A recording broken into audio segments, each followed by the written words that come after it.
So hi hello आणि नमस्कार तुम्हा सर्वांना बिलेटेड हॅपी गुढीपाडवा आणि हिंदू नूतन वर्षाच्या हार्दिक शुभेच्छा. सो आज सकाळी पुण्यामध्ये अशा प्रकारे काहीतरी पाऊस पडत होता आणि हे मी प्रत्यक्षात पहिल्यांदाच बघत होते की जे उन्हाळ्यात पाऊस पडतोय. तुमच्या लोकेशनवरती तुमच्या सिटीमध्ये पण पाऊस पडलेला आहे का? नक्कीच कमेंट बॉक्समध्ये सांगा. सो आज गुढीपाडवा होता. छान अशा प्रकारे पूजा करून घेतली आणि लगेच जेवण करून लगेच नैवेद्याच्या तयारीला लागले. टी व्ही बघता बघता कधी माझा स्वयंपाक झाला हे मला समजलंच नाही. छान अशा प्रकारे पुरणपोळीचा नैवेद्य दाखवला आणि आता जेव्हापासून आंबे आलेले ना, सीझन चालू झाले तेव्हापासून सात्विकला खरंच खूप जास्त आंबा खायला आवडतो. नंतर मी थोडे फोटोशूट केले. आता इन्स्टावर आणि यूट्यूबला व्हिडिओ पोस्ट केले आहे. नक्कीच तुम्ही बघा आणि सांगा कशी झाली आहेत.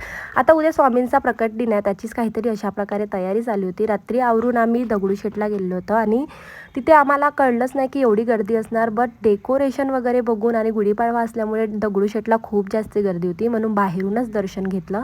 गर्दी तुम्ही प्रत्यक्षात बघूच शकता. नंतर बाहेरून दर्शन घेऊन झाल्यानंतर लगेच तुळशीबागचा प्लॅन ठरला आणि माझा भाऊ उद्या आता नागपूरला परत जाणार आहे, म्हणून त्याला थोडी शॉपिंग करून घेतली. मला एक बॅग आवडली. आता मी कुठली बॅग घेतली हे तुम्हाला मी उद्याच्या ब्लॉगमध्ये सांगणार. थोडी ज्वेलरी शॉपिंग केली.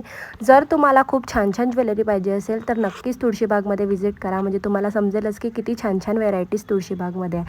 घरी येताना मिसळपाव खाल्ले आणि माझा दिवस असा संपला. भेटूया उद्याच्या ब्लॉगमध्ये. तोपर्यंत bye and thank you for watching. चॅनलवर नवीन असाल तर सबस्क्राईब करा. बाय.